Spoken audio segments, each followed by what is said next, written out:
muito incomum crianças muito pequenas terem certeza absoluta do que querem. Eu tinha com 9 anos de idade. Eu sabia exatamente o que eu queria ser quando eu crescesse. E eu queria ser músico. Eu comecei a estudar violão com 6 anos de idade, com um parente, um primo meu que era músico. Então, conseguia estudar música praticamente sem custo. E depois, com 8 anos, eu comecei a cantar no coral e comecei a estudar piano e depois flauta doce. O coral, o instituto onde eu estudava música, ele, por falta de verba, de patrocínio, ele acabou. E ele fechou as portas quando eu tinha 13 anos. Quando ele fez o anúncio que ia acabar, eu cheguei em casa, me tranquei no quarto, minha mãe entrou em pânico, porque eu fiquei trancado no quarto por quase 2 dias, que eu não conseguia parar de chorar. Eu praticamente não comia, não queria fazer nada, porque para mim aquilo, nossa, o que eu vou fazer? Aí quando a minha mãe conseguiu falar comigo, conseguiu conversar, eu perguntei, minha mãe sabe, tu sabe que eu não vou ter dinheiro.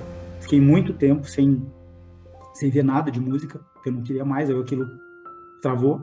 Aí depois o que aconteceu? Depois, a gente chegou depois a reunir o grupo de cantores antigos, todos adultos já, e um desses meus colegas, ele já estava trabalhando com área musical, já era músico profissional, flautista, regente de coral. Aí um dia ele me ligou e disse, Isaías, tô com uma ideia, eu queria ver o que tu acha. Se a gente, tô querendo montar um trabalho, de repente, no jeito, nos moldes que a gente tinha lá, mas eu tô um pouco sem ideia. Daí ele me ligou, a gente conversou um pouco, montou uma proposta, daí eu disse, cara, eu disse para ele assim, olha, tu é profissão, mas eu me sinto um pouco até na obrigação da gente fazer alguma coisa, porque até ali eu já era um profissional consolidado, já estava formado, já estava na minha carreira, e aquilo, todo o resultado do trabalho da música, apesar de eu não ter sido músico, aquilo de alguma forma me complementou como pessoa, como valores, como profissional. E aí eu disse para ele, cara, assim, olha, eu estava esperando, talvez era a oportunidade. Ele me deu uma luz, me deu uma piscada, a gente montou um projeto, e aí surgiu o Coral dos Meninos Cantores.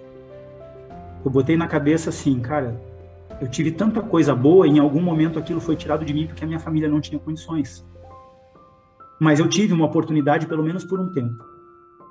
Quantas crianças daqui a pouco não tenha por falta de oportunidade, por falta de ter a exposição para aquele meio? Várias crianças jovens que estão lá cantando com a gente há 3, 4, 5 anos, então já chegam num nível de técnica e de conhecimento musical que eles se apresentam em concertos, com orquestras, e a gente deixa isso bem claro para eles. A hora que vocês estão lá, vocês são um grupo de iguais. Não faz distinção, a música não faz distinção. Eu tenho certeza que em algum momento eles vão pensar, olha, isso aqui fez isso aqui de bom para mim, e se for isso aqui já... Com meus colegas perguntam, tu faz isso de graça? Eu disse, não, meu salário é esse. Meu salário é eu saber o que a gente conseguiu fazer de bom para eles, para aquela família, para aquele jovem, para aquela criança. Voltei para a música assim. Voltei para a música com missão.